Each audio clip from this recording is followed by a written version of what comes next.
ending.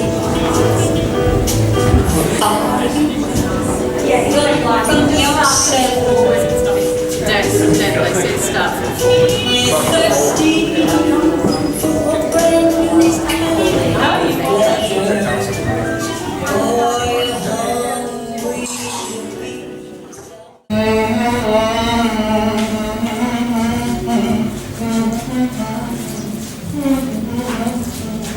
You would dance to it. Yes, petals, summer is on its way. And it's out with the leathers and in with the thongs and the shorts. And all those beautiful buffed bodies will be on display. Oh, Marty will be here soon. Oh, rainbows everywhere, just the way we like it. A colourful life, with just a bit of glitter and sparkle thrown in. Oh, Mary, if you could see me now. Gone are those long, dark days of hiding. The black dog is behind me. You should be beside me in the parade. You'd have fun. Those disco days aren't over yet, baby. Macho, macho man. I'm gonna fight me a macho man. Oh, we had fun in the 80s, didn't we? Oh, watching all these cute little asses strut their stuff down the street. Oh, remember that game you played? Would you fuck him? And him? And him? And him? And him? Oh, we didn't know how to be liberated. Missed out in the 60s. Too young for the 70s. Scared of AIDS in the 80s. Too inhibited in the 90s.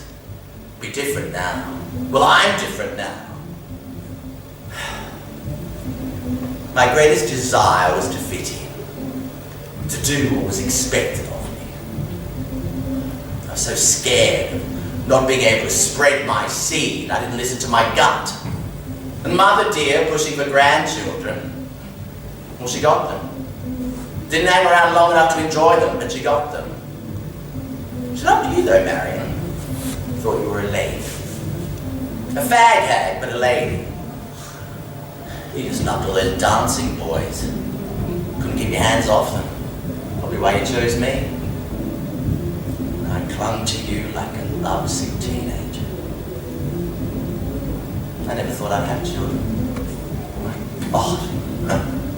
When I think now how we made them, I couldn't get up for any other woman.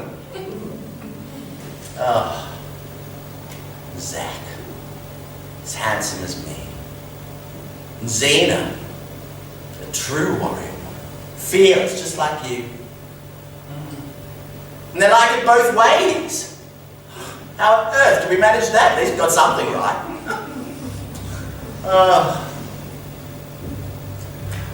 You're a wonderful mother. Well, you still are. Strong, beautiful, kind. Your magic worked on me for a while. But eventually, the hiding had to stop. I couldn't explain myself. So I ran. I ran as far and as fast as I could. Running and hiding. Well, not from you, Marion, but from myself. I was lost. Oh, I went over some rocky terrain. I'm so sorry I left you with the kids and the responsibility. But I was drowning.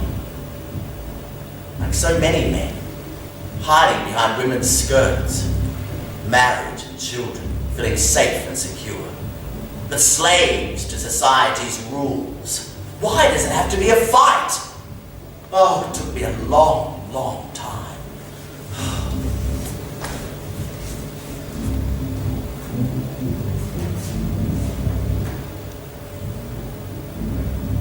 I got my first black eye when I was 12 years old. I didn't understand the name calling. Pansy, sissy, poofter. It got worse as I got older.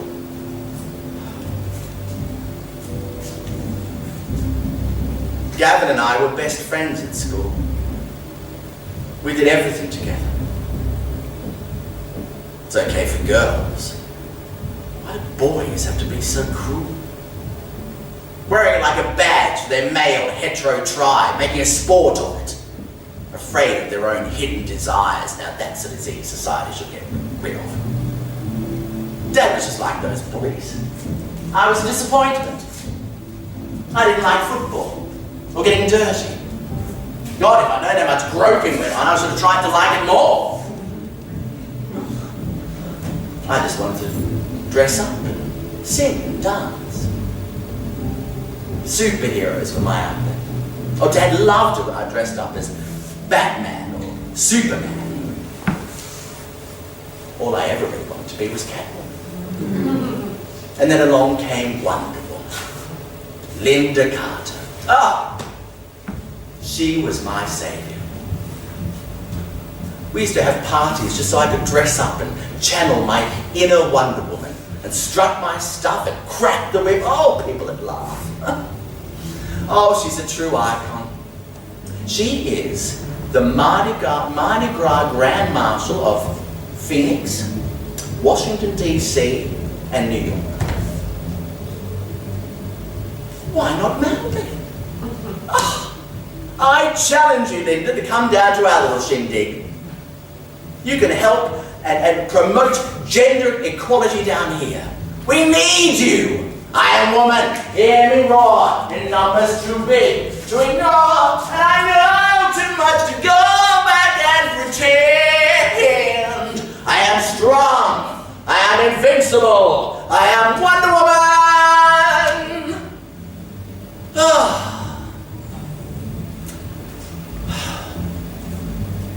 It took me a long, long time. I did counselling, psychotherapy, advising, analysing, you name it, I tried. But I'm on the right track now, baby. I was born this way. Don't be a drag, just be a queen, or anything you choose. Oh, Marty should be here soon. No doubt he'll need primping and preening. You'd like him, Mary. He's a very wicked boy. But he helped me through a lot of it. He's my angel. I never thought I'd want to get married again, but... Well, not that we can, yet. I mean, they've got marriage equality in Uruguay. Where the fuck's Uruguay anyway? And I'll be damned if I'll go to New Zealand to do it. I'll come up straight away, up. Fucking church would never get itself involved in politics. Guilty of so much hideous crimes. They look after themselves, the rest of us would just be screwed. Poor Marty.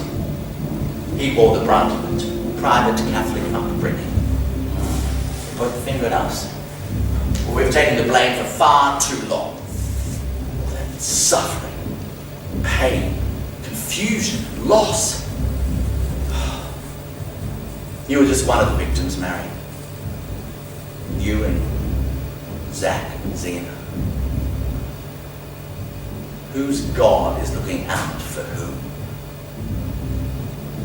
Well, the streets of St Kilda are waiting.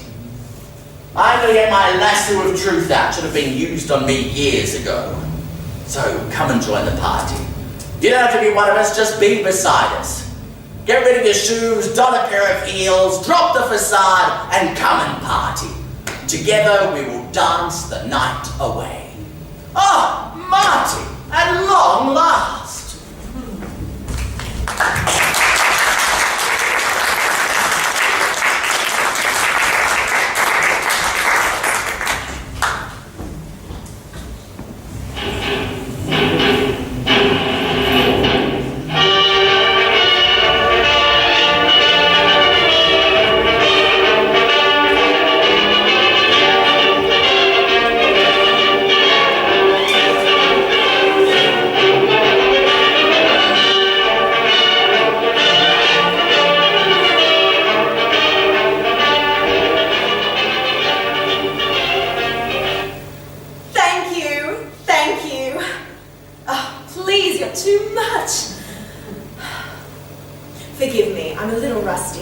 been a long time since I spoke to anyone. Wish I could have fixed my hair. I'm aware of what you've heard about me. Fame is a beast. Please indulge me as I set the record straight. My name is Vera West. I moved to St Kilda in 1931, my 21st year. The tram line was extended right down to the beach so the whole of Melbourne could come out and play. Before that, I lived with my mother in a small apartment in Brunswick, and I worked at a fruit shop 2 blocks away. All day I was surrounded by objects at their peak, either picked or doomed to rot. What a choice! I knew how they felt. One day, a man came in with flyers seeking performers. He wore a top hat and a strange suit like a ringleader at the circus. The manager chased him out with a broom, but he dropped some pamphlets on the pavement. Beautiful girls wanted for a water ballet spectacular. See the St Kilda sea baths transformed into the Garden of Eden. Be part of Australia's Hollywood and become a star. I'd only heard about St Kilda then, mostly through the papers. It seemed wild. Word got out about the burgeoning film business, and mothers across Melbourne, blinded by the lights, put their daughters on buses and trams headed for the sea and stardom. My mother wielded a pitchfork in the angry mob calling for its demise. She was head of the local temperance union, pushing to make Melbourne dry. Pretty rich, coming from the wettest blankets in town. She banned me from going to the pictures. Film is prostitution of the soul. But I always found a way. I cried for 2 days when Rudolph Valentino died. Sometimes in the shop, I'd act out scenes with watermelons. I was going to be a star, goddammit. The country was in the grips of the Depression. We needed something to shine to remember there was more than the dark. And honey, I was ready to serve. I'll never understand why my mother couldn't see that. How could she take such pleasure from people when it's needed most? A little drink never hurt anybody. A lot of drink, well, that's a different story. But I suppose the country she knew was sinking, so she grabbed what she could to slow it down. But I refused to fade with her.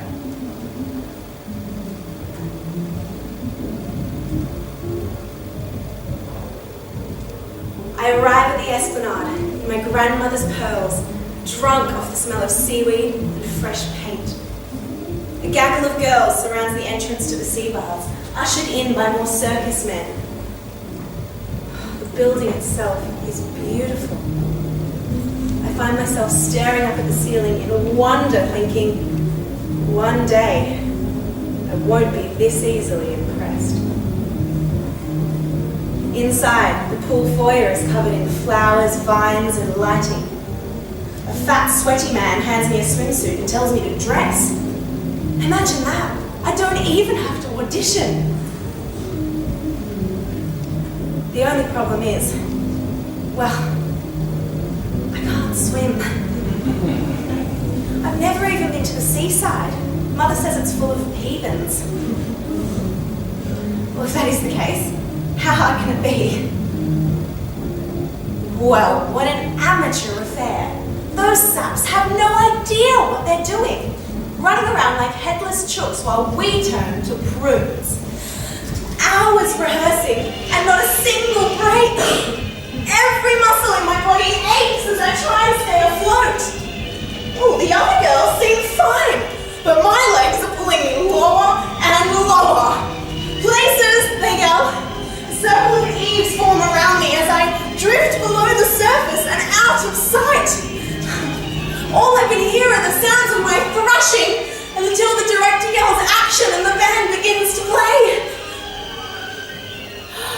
By then, the cramps and burning have gone. Suddenly, I can see the whole performance from above. And it is beautiful, just like the Follies. until my bloated body floats to the surface, bobbing like a forbidden apple in the centre of the circle in the grand finale. And you know what? Those bastards used the shot. Wasn't even my best side. The film was distributed overseas and they made a fortune. When I said one day I'd rise to the top, that's not what I meant. Be careful what you wish for, kids. After one film, I was literally washed up. Some wise guy said we should call the suburb St Kilda. It sort of caught on. Brats would run around screaming, hoping I'd appear. One day I did. And they shut the hell up.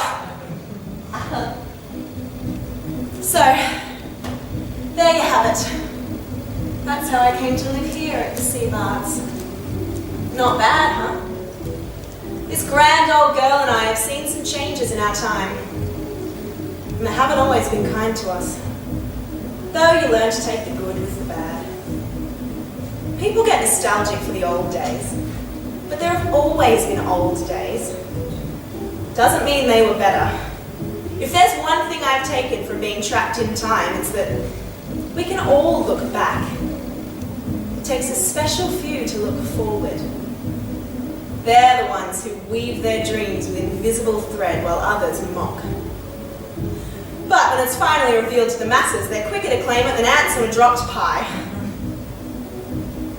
When I walked my silly head into this place, I had no idea how the world would turn. Back then, we could barely show our knees, and these days, people walk around half naked. As dear old Ma used to say, hide your light under a bushel. That's what it's there for. Wonder if she saw the film. Wonder if she missed me.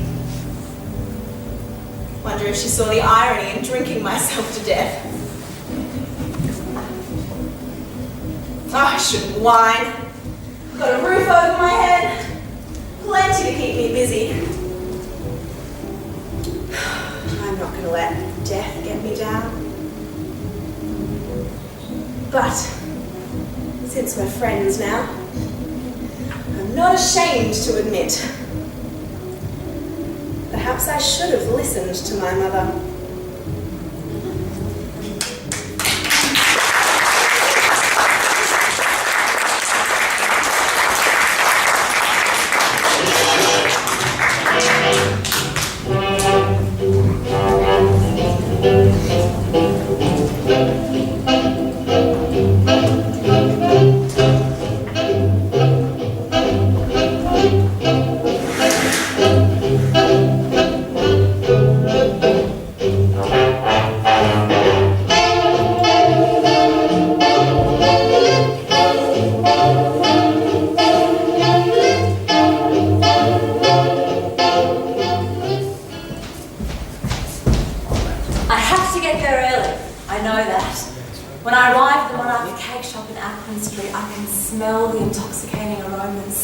There's already a crowd. There usually is because everyone comes here. I have a mission to get a famous chocolate kugelhoop for Auntie Anne, my favourite auntie. She's had a tough time lately since Uncle Jack went missing in Singapore. And so far we haven't heard anything more. My plan looks like it'll work out, except for one tall man in uniform standing in front of me. He reaches out with money in his hand and asks for a chocolate kugelhoop, the last and therefore most precious chocolate kugelhoop of the day. Almost without a thought, I blunder in. Wait a minute! Bold, I know. Mollified, I hope, by, excuse me, sir? Which is only right. I look to him, and I look at the kugelhoop. I'm trying to think of a better way to put it, but it just blurts out due to my apprehension. That's the last one! The man smiles warmly and generously, but shakes his head. I need it more than you. Yes, I say that. And how can it be justified? I promised him, I say, while having no right to, no reason to claim such a spurious thing. Time is short. War hangs over us like a thick black cloud. I'm rude and I'm pushy. And I have no excuse. Except for my Auntie Anne. It's all about Auntie Anne. And my prideful ego, I've boasted to her about how amazing chocolate kugel hoofs are, and I promised to deliver her one before she goes back to Echuca tomorrow. Yes, I know, a fool's errand. But wait! You were only a couple of seconds ahead. The man nods, non-kindly. I need it? For my auntie? Yes, I promise. Thank you so much. You are too kind, and of course he really is. Yes, I'm sure Auntie Anne will enjoy it. Thank you so much. The young handsome man has moved off. Soon he's out the door and out of sight.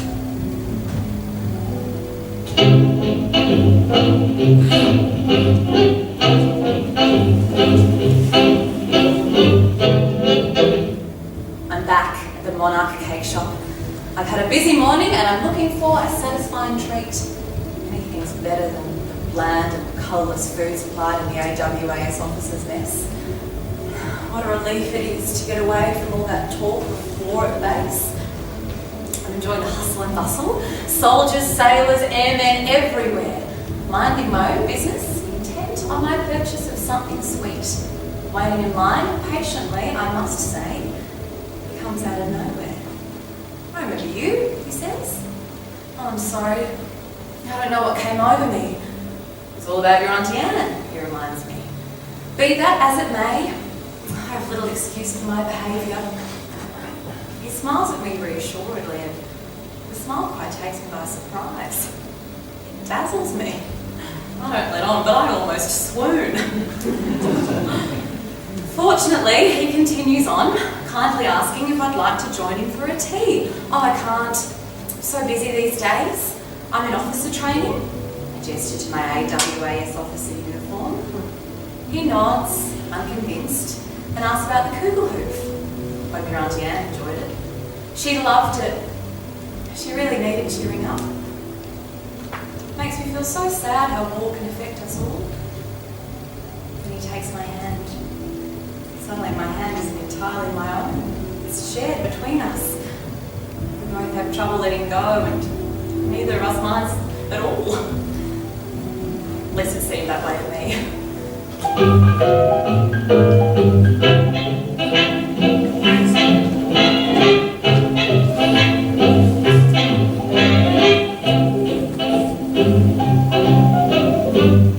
Something draws me back.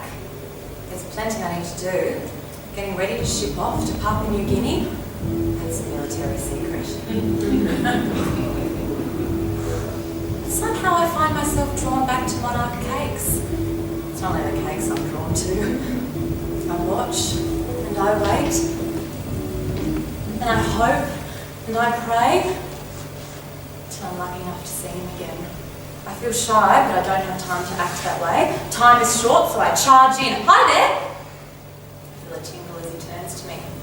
Nothing to fight about now, he says. There's enough fighting going on without us creating any friction, I say. He follows up with, can I buy you tea and a kugel hoof? I'm definitely not turning him down this time, so I nod in agreement. A little embarrassed I'm not playing more hard to get. Time is so short. I haven't got time to play games. It's not a world. He smiles at me and I hold my breath. I'll have 2 teas and 2 kugel hoofs, please, he calls across the counter, followed by, I'm Bill. And you are? Val.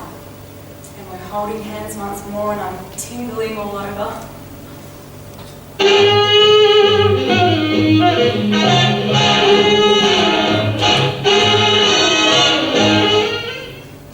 My heart skips a beat a couple of days later when I meet Bill as arranged at St Kilda Pier. You're here! I say, and I must sound a bit surprised. I'm so glad, and I really am, because I had my doubts when we agreed to meet there. Wasn't sure I'd made enough of a good impression.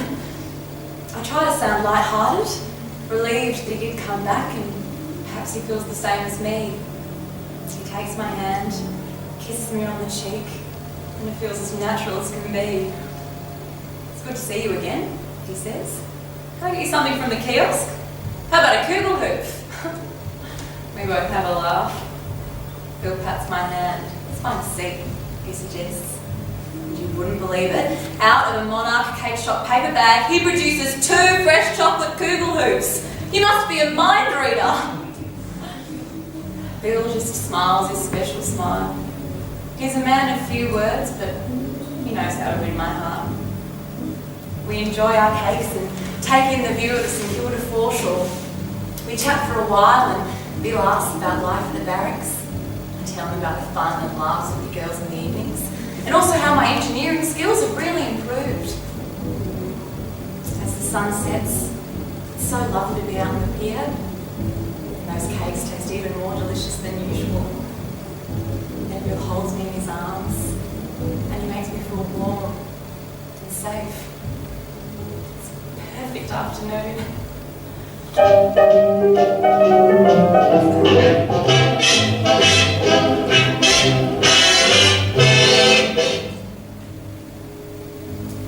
tell Bill I've applied for New Guinea. My heart skips a beat as I say it. All hush hush. The AWAS is sending a group of us. It's a difficult time, Bill says. I know. It'll be a big challenge for all of us. We're not in control of our destinies. There's so much I will miss. I hope I'm a part of that, Bill says. You might be.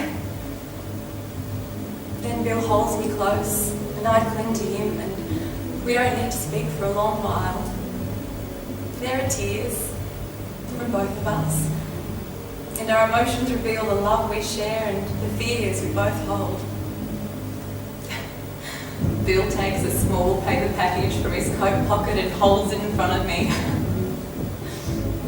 No, this time it isn't a chocolate kugel loop.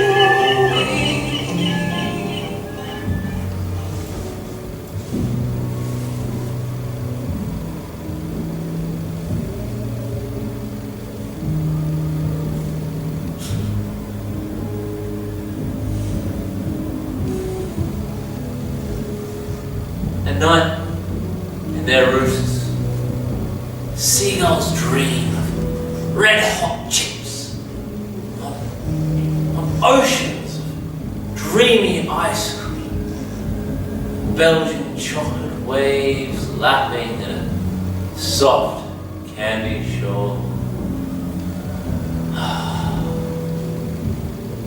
When they wake, squinting with their beady red eyes, they'll take whatever they can get, including chicken scraps.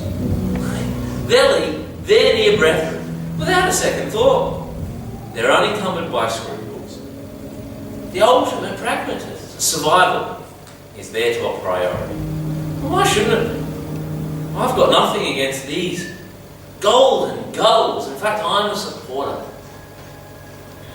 They rarely look happy. Why is that? Because they won't stop squabbling with each other, sorting out who's boss, the never-ending battle for dominance. It's in their nature. It sure is. But does it help? Yeah. I remember seeing birds flock to a chunk of stale bread that had been left out for them. And the seagulls, they were right in there, in considerable numbers. They flew in, started fighting straight away. All the other birds kept well out of the way of these domineering, screeching creatures. That appeared to be it. Bread was theirs. All they had to do was cooperate, to work together and share together. It was all done and dusted. Till there came a group of pigeons.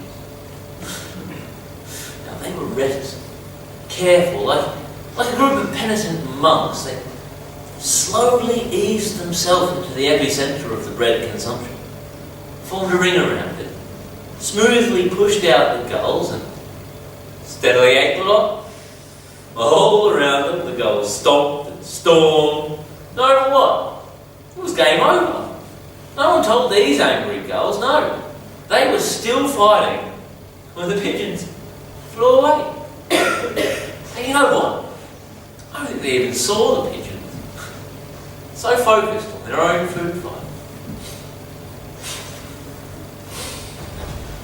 Now, you seagulls, you don't combine very well, do you? And despite the fact that you're already in a flock, which is a great place to start, you just don't have any harmony. So far from it, you are looking for conflict.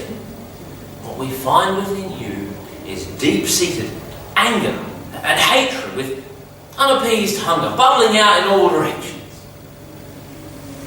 We're funny birds, not really hunters, but certainly gatherers and downright scavengers when it comes to it. Just as at home in country rubbish tips as you are by the salty sea. Nuisances, pests growing in ever greater numbers, threatening the viability of other seabirds, taking their space, even eating their eggs. And we humans, we have so much in common with you. So much pent-up aggression, a refusal to work together for the mutual good. Straining the environment, watching our numbers grow and grow and grow, and where does it end? What are we waiting for? What's waiting for us? The inevitable virus wipes out all plague species. Is it SARS? Is it Zika? Or is it as simple as superbugs overcoming our increasingly desperate antibiotics? You seagulls, you've been with us all the way. You live close to us in our wonderful waste. You understand us. You eat what we eat. You love those marketplaces and shopping centres, industrial parks and wastelands. You will be anywhere that we don't properly clean up. Sure, you may look bad to us. But how do we look to you? I often wonder. Weak, pathetic, open to persuasion, there just to feed you. And the more we do, the more aggressive you get. And do you think you scare us into feeding you with your angry antics? Perhaps you do.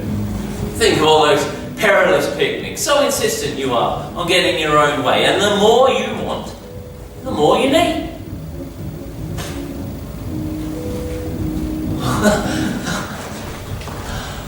Just look at you. What a bird. No proper nest, eggs left to roll around at the whim of the wind, and yet fly so effortlessly, so gracefully. Distance means nothing to you. So could there be more? Or perhaps so much more. You just need to learn how to like each other, how to sing and dance. I can see it, stretched out before you like an open sky. All you have to do is take it.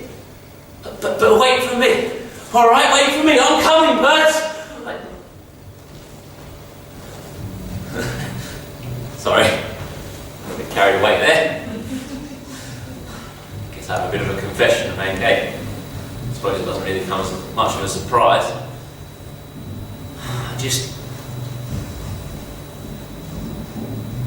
I wish I was a seagull! Of course I do! I like the lifestyle, answering to no one. A free bird, forever fighting the flock. But only initially. Oh, I'd be in control. Would I ever? I would take charge. By violence, I expect. Only if necessary. Prefer to use wit, guile, intelligence, appeal to your better natures. It's in there. Very deep down, I'm sure, but I would draw it out. Listen up, birds. You can have it all, as long as you're willing to share. Give up your disagreements and benefit from the power of the flock. The power of the united flock. All that garbage you eat hasn't helped your temperament at all. Your food doesn't have to come out of the bin. We're going to focus on real seagull food for a change. Just follow me. We'll go back to nature. We'll forage in rock pools. Real food. You even remember what it tastes like. I can tell you, throwaway chicken and battered fish is not it. Yeah, I'd make an excellent seagull. A top bird. I'd instigate real change. Military style marching for a start. Left, right, left, right, left, right. Flying in formation. No talking back to superiors. If you don't like it, don't come running to me. Just fly up to the recruitment desk, scratch an X into your registration form. Let me join you. Let me lead you. Flap your wings with me! They'll grow! I just know they will! And we can fly together! Up into the sky! In my glorious future! As the sovereign of seagulls!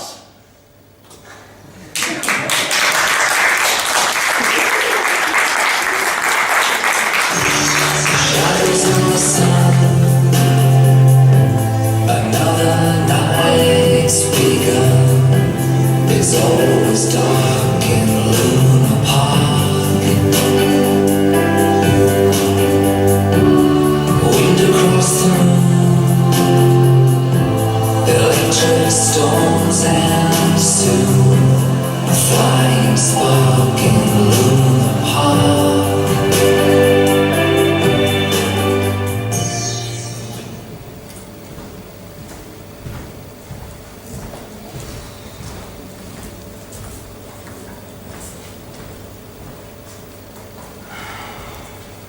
Luna Park, 2 p.m.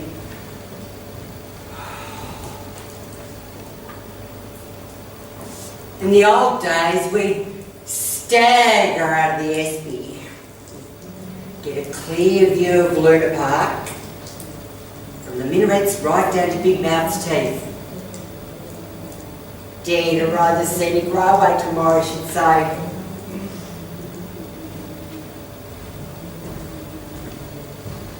Didn't have all these high-rise condos cluttering up the Esplanade. Oh, it's all changed. That's what Neil at the bus depot said. What do you want to go there for? Oh, I don't know. Just for old time's sake. Just for fun. I said, it's not fun anymore. I took the grandkids there the year before last. The place is full of American rides, simulators, coney drops. What, the Giggle Palace didn't come for the kids of today? Not cool enough? Neil, I said. It was destroyed by a fire back in '81. We saw the smoke from our front porch. Yeah, well, that's St Kilda for you, he says. Bloody developers, bloody real estate arsonists. There's not one of them old enough to remember the '66 grand final, and yet there they all are, sinking their claws into a great suburb's heritage. One of the reasons the wife and I moved here to Wollongong. That and the 2010 grand final. The reason I did. Jacob Boulevard's as busy as ever. Shut your eyes. And you're hooning with your friends in Dad's FJ. Stinking hot night, windows all down, breathing in the salt air. Those were the days. Well, at least I still get an ocean view in Wollongong. Not sure what she looks at onto these days. Whatever you get, off the planned townhouse out in the burbs, I guess. She always did like her bells and whistles. No second-hand furniture for her, second-hand cars, nothing that had the potential to break down or slow down with age. She even had me going to big round yoga with her because she said I was losing my oomph. You're lucky she put up with me for as long as she did. Oh, the SP slowed down. Shut down. Again. Who gave them permission to renovate the SP? What about all the stories? All the big nights in the front bar, big bands in the Gershwin room, and all those episodes of Rock Quiz. What happens to them? Do they just get painted over like they never happened?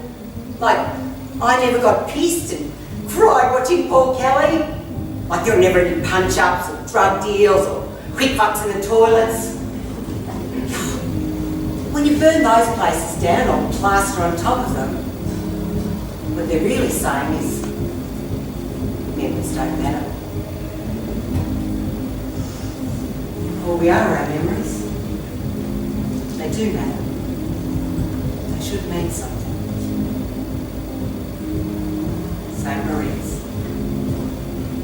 Lemonade and skating with the old man.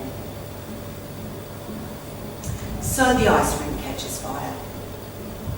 Only in St Kilda can they burn ice. And they put another pub up in its place. They should paint over the Novotel. Or burn it down. 4 stars of glittering nothingness. Shit. Scaffolding. You're getting closer when you see that. Water looks nice today. Clear. Sparkling. Few yachts bobbing round. Water never changes. Still got a few minutes. Alice looking good. Read somewhere that she had a facelift. Well, at least they didn't set her on fire. No such luck for the poor old Alice. And no escaping to Kero cans and big lighter for her. Well, she hadn't been looking good in years. Sometimes I guess you've just got to admit that you've got nothing left to give and bow out gracefully. That or an explosion of flames. Well, I guess we've all got to know when to hang up the boots. I did. I just don't think I can put it back on again. I want you to know I've changed. Well, I haven't. I'm a lot more settled now. And I love going in the veggie patch and getting my hands dirty. She once said gardening was for the elderly. And I've got a couple of rabbits, Kelly and Sherry. I'm a different person now. I'm a lot more like you. What? Old and lackluster and stuck in the past? That's how you describe me before you ran off to a wood with our next door neighbour. I've both got food poisoning. 12 fucking years I gave you. And I don't have a rabbit. Well, I haven't changed. This is me. I'm happy and I have no intention of changing. If it ain't broke, don't fix it, as the old man used to say. These may be a bit stiff, but they're far from broken.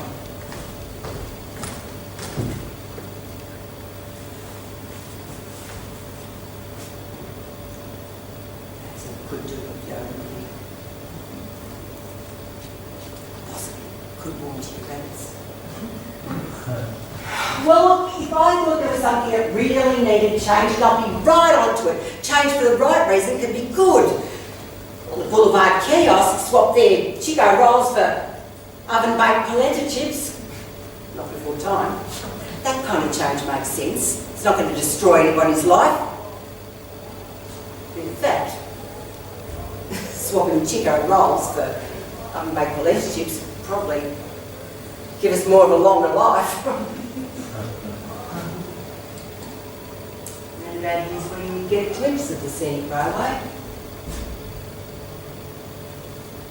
And where the train is today. Oh, I used to shut her down every so often. Roll her up, dust her off. She's probably having a rest. Well, she's been putting on the same show for years. Going through the motions, day in, day out. Can get a bit tiring. Oh, the Stokehouse isn't what it was. Oh, apparently you can still get a beer on the balcony. That's what sets icons apart from imitators. Fire can lead to good things. Well, can create change. Banksias can't release these seeds until the fire comes in and melts the resin on the cones and they're forced to open. Same with eucalypts. Humans aren't Banksias. The inferno that you never asked for, didn't see coming, could destroy your life.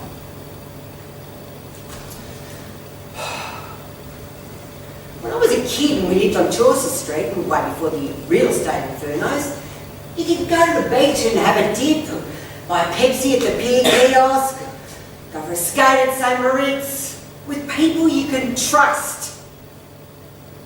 You can't just bring you up after 3 years of emptiness, loneliness, worthlessness and say, fancy meeting up? Can't you see the damage her fire's caused? It was razed to the ground. And I'm not the Stokehouse and I never will be. Don't know how I can rise from those ashes.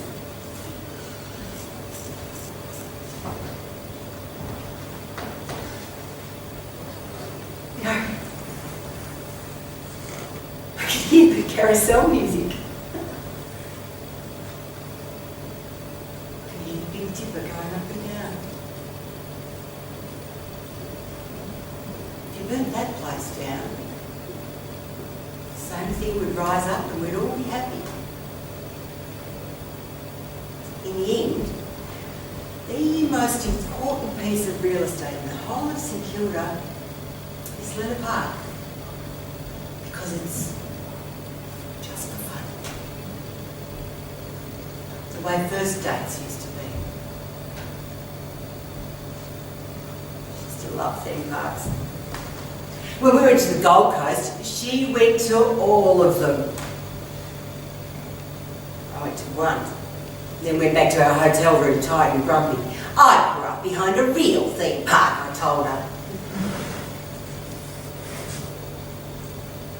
She deserved better than that.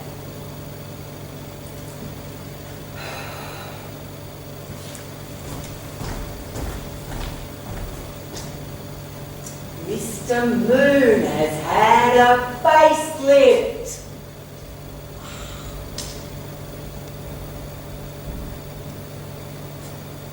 Well, they've pretty much rebuilt him. That's why he looks as good as he does. 105 years on.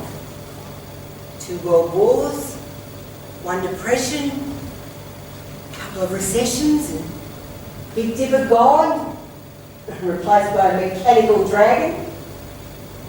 And still, Mr. Moon stands there. Same surreal smile, same suspicious eyes. He's seen a lot in his lifetime. He doesn't dwell on the past. He definitely doesn't hold grudges. If you want to come in, he just lets you in. Maybe that's all any of us need to do. Stand there with a big smile and say, hi, welcome, welcome back.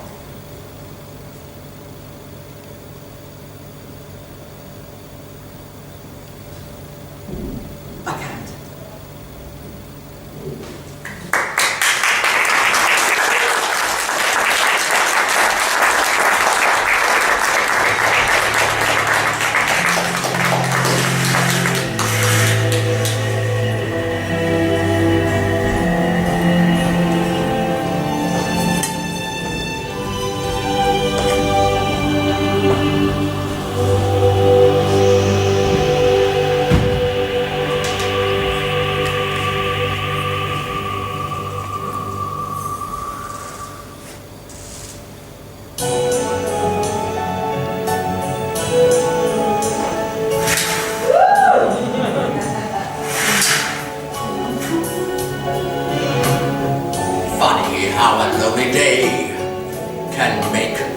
person say, what good is my life?